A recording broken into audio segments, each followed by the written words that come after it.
planned another closing message, but I feel compelled to say what I'm about to say. Now, I risk sounding like a conspiracy theorist, but it's no longer a theory. What I'm about to say is fact.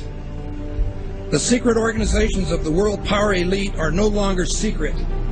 They have planned and are now leading us into a one-world communist government.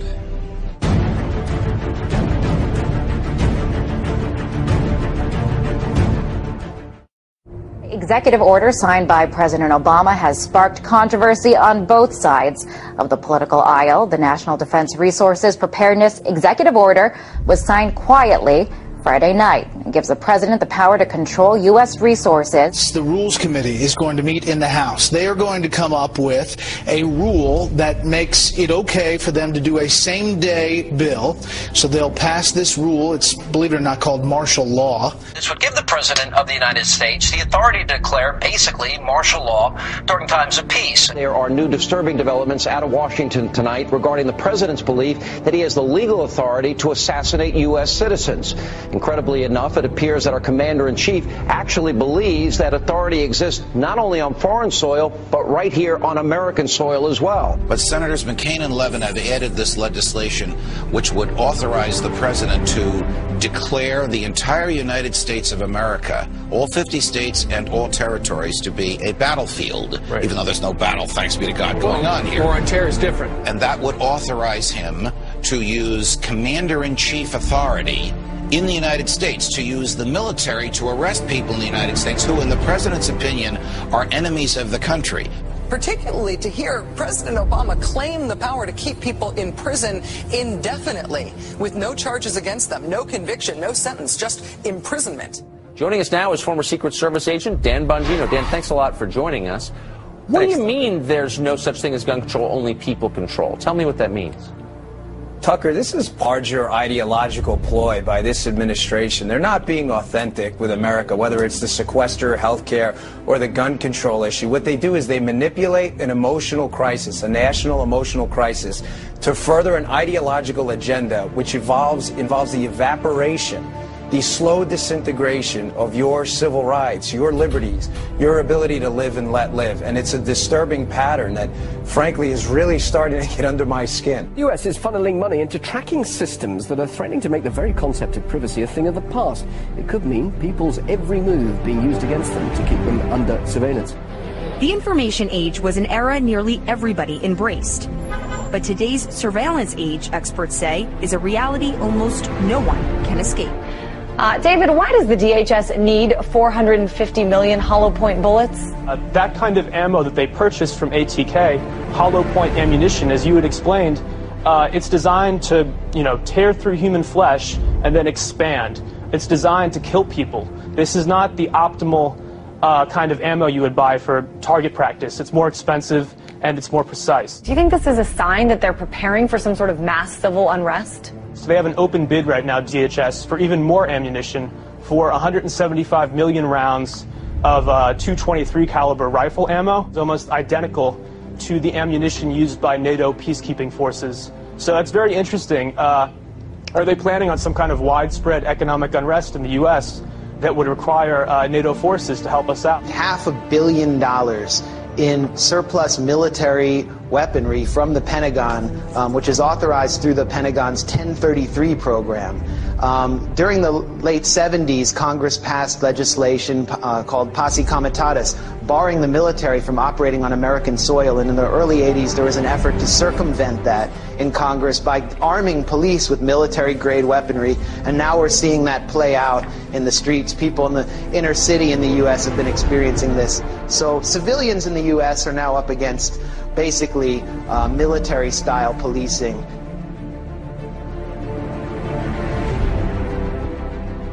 The battle against terrorism involves all of us.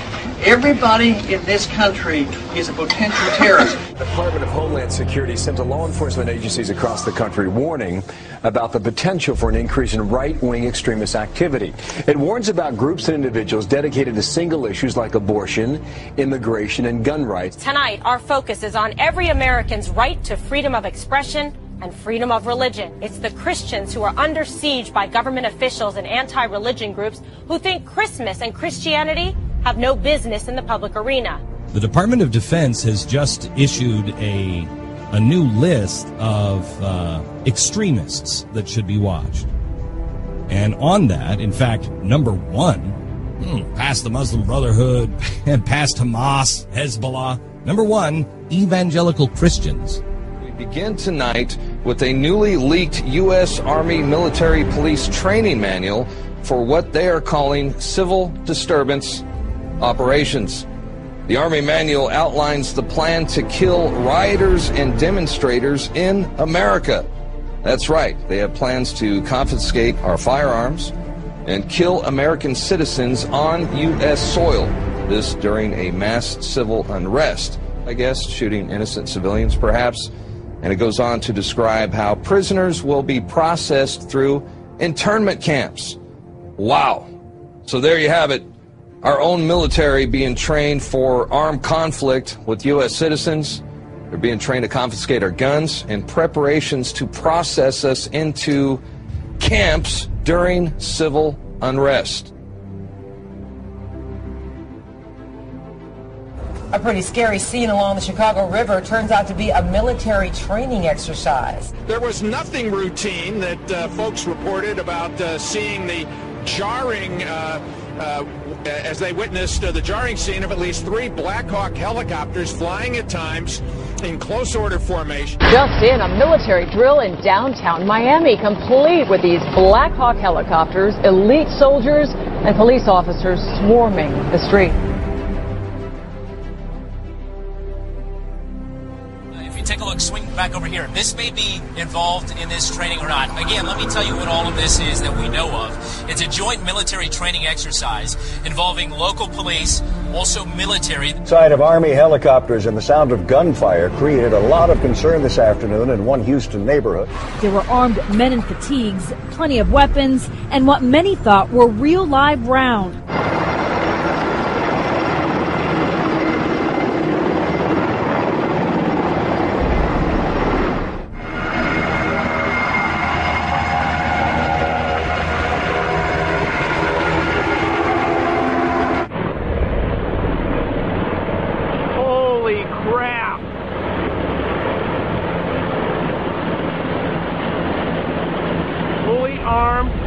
I told you they were coming. There's no lights on them.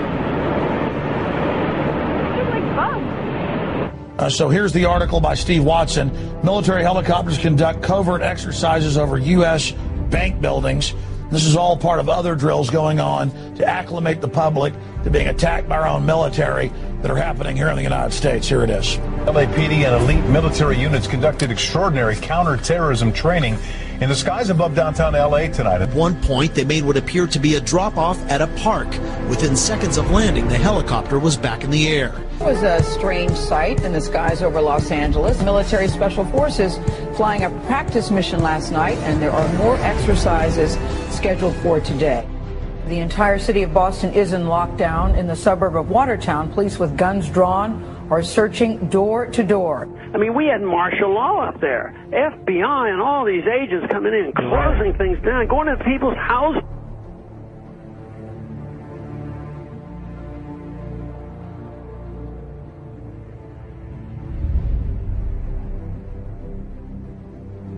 Mr. President, I do want to get right to the news of this week. Sure. The terrorism in Boston. Yeah. Many people have wondered if it took you right back to 9/11 when you heard it. Well, at first, I was deeply concerned that there might have been a organized plot. I don't know all the facts. I don't think we all know all the facts, but I was deeply concerned that this could have been, another